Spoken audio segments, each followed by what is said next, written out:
Good afternoon, black powder shooters. This is Tim Davis back with the Early American Arms channel, and coming today on a very warm March day in the spring. And thought I'd get out and make a video today. I just finished a project I've been working on and off for a couple of years actually, and when I had the time. And this is kind of a sentimental project for me. It takes me back to my childhood, takes me back to times with my father building and shooting black powder guns. And I love history, and I love, replica black powder firearms, and this kind of wraps those two into one. And what I have here for you is a Thompson Center Hawken. If you notice, it just doesn't look exactly like the Thompson Center Hawken you're used to seeing. I reworked this a little bit. This is very special to me because this is the Thompson Center Hawken. Was really the gateway of entering me into the black powder shooting sport and hobby. When I was a young man, very young, there was three men in my life that influenced my love and interest and passion for black powder shooting. One, first and foremost, was my father. He was an avid reader, an avid historian of early American history, Western expansion history, an avid shooter, and very knowledgeable with black powder guns and older guns. And he always had them around, shooting them. I was with him when I was very little. I was with his help, holding and shooting Colt Navies when I was 6 and 7 years old, around when he got new black powder guns, would take out and shoot. I just loved it. Together with him, this is the first gun I built by myself under his supervision, was a Thompson Center Hawken. The two other men that shaped my interest a lot, I never met, but as a boy they really impressed me. And the first one was Fess Parker. He played Daniel Boone in the famous TV series, late 60s and 70s. As a boy, couldn't wait to see that show come on and watch every minute of it, especially when they shot and fired the old flintlock rifles. I was just amazed. And the history period was right down my alley, the Revolutionary War and the fur trade era, and really loved that. And the next one came along a few years later when I was a young adolescent lad, and that was Robert Redford and his portrayal of Jeremiah Johnson. Still watch that movie and enjoy it as much as I did the first time. And that's really what spurred me to want to have a Hawken gun, as Bear Claw Chris Lapp called them in the movie. And I saved my pennies, along with my dad saved his, and we each went to the hardware store in the town near our farm, and we had enough money. We each bought a kit, a Hawken Thompson Center kit, and brought it home. They were just a little under $100 back then, believe that or not. And we brought them home. We built them on our kitchen table. My mother was a patient woman, and she allowed us to build those on the kitchen table at night after work and after I got my schoolwork done. And we put together. I bought a 50 because that's what Jeremiah Johnson wanted. He had to have a 50 caliber Hawken, and that's what I wanted. And my dad had a 45. And we built those guns and had many years of shooting and hunting with them. Great, reliable guns. Unfortunately, we lost them both in a fire when our house burned. And as things go, I never owned another one till just recently. And I built lots of flintlocks and owned lots of Hawken style guns over the years, but I never had another Thompson Center. And when I bought this, I was out perusing in a gun store one afternoon. I was picking up some black powder and happened to look back on the wall, and he had this old Thompson Center hanging there. This was a factory built version. It wasn't a kit gun. And it was older, and but been well taken care of, but showed wear of years of hunting and shooting. And he made me a wonderful deal on it, and I came home with it.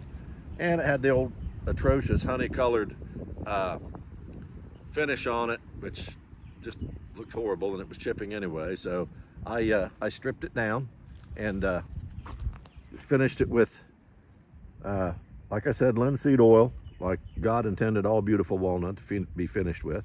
And I thought, I'm gonna take it a little farther. I wanna make this gun look a little bit more like an original piece. I'll never be able to make it look exactly like original piece, but I wanna make it look just a little bit more original, just for my taste. And what I did, I replaced the front ramrod pipes just with Thompson Center Renegade steel ramrod pipes and patinaed those. I replaced the big blocky brass nose cap with a more Hawken style steel nose cap and contoured the stock to look more original. That actually came off an old Lyman Great Plains rifle. From the Hawken shop, I got a original profile replacement trigger guard, and also from the Hawken shop, a replacement steel butt plate, and I added a toe plate. I also studied a few old guns, not necessarily maybe Hawkens, but a few older guns with tack work on them, and I recreated a tack work pattern that I saw in a couple old guns that closely resembled that. So I just wanted to make a gun that was more me, I think, than just the Thompson Center. I really enjoyed the Thompson Center gun. They're a great piece of modern black powder history. It spurred a tidal wave of interest back in the 70s after the very famous movie by Robert Redford. And I wanted to make it look a little bit more original, a little bit more like something you might have seen on the frontier in the 1840s and 50s. I did leave the original sights. I didn't change the modern sights out for more period correct sights because my original eyes can't see those smaller sights so well anymore, and they can't see these bigger sights. So that's a part of it that stayed modern for my own preference. But wonderful old gun. These are beautiful guns. If you find one in decent shape, they are well worth getting and fixing back up or getting and shooting. You can still buy replacement barrels for these, and they're just a great part of modern firearms replica history, and just a great sporting arm and a great arm to just shoot recreationally. So what we're going to do today, since this is kind of the maiden voyage of this gun, once I've redone it, I haven't shot it since I've been tearing it apart and redoing it.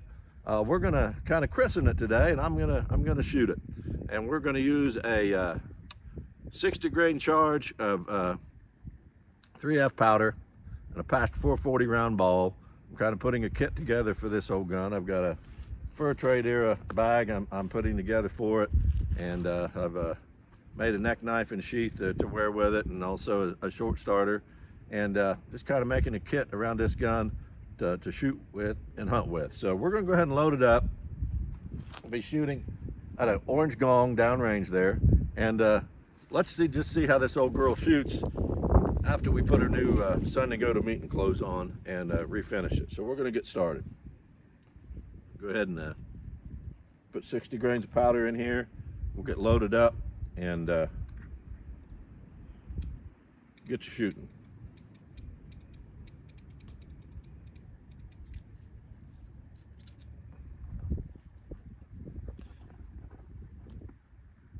Already fired a couple caps through the nipple of this thing to make sure it was good and dry and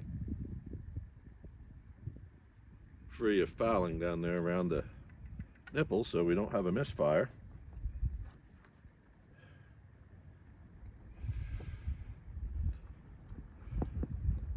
Not using pillow ticking today. I've got some pre-cut prelude patches, just made it a little easier with what we're doing today.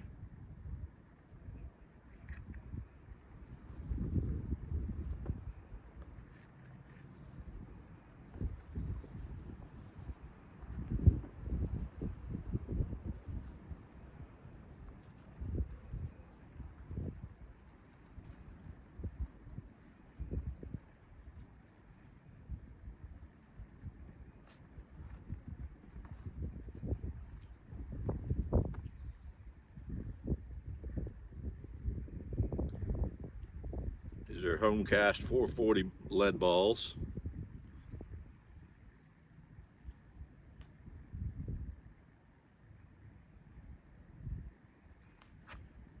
New short starter I just completed out of some scrap sheds in my scrap box to go with this gun.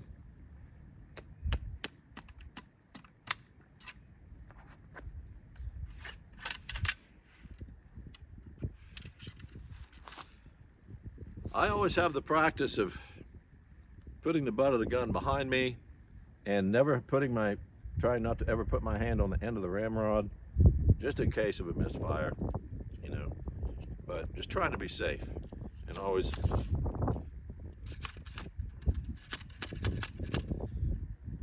ramming it home. Never want to put too much pressure on a stick, because if one would break and snap, it would easily go through your hand, and that just doesn't look like something I'd enjoy doing.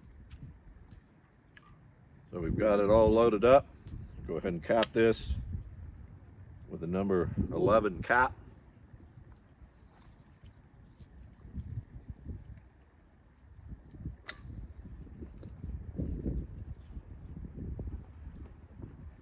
Like I said, we're going to be aiming at the orange gong down the range there, just about 25 yards.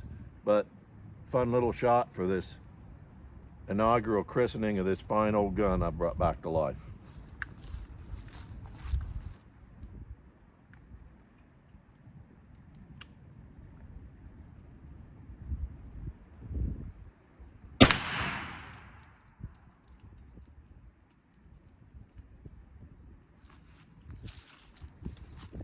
Good old fast firing, accurate gun. Just as good as the day it was made. Just has a set of new clothes, looks a little bit more original, a little bit more custom.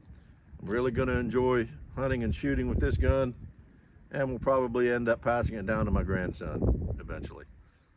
Thank you for being here with me today. Thank you for enjoying this beautiful reproduction firearm with me.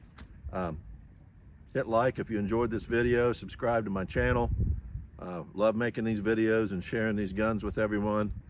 But in the meantime, till I get back out again, keep your powder dry.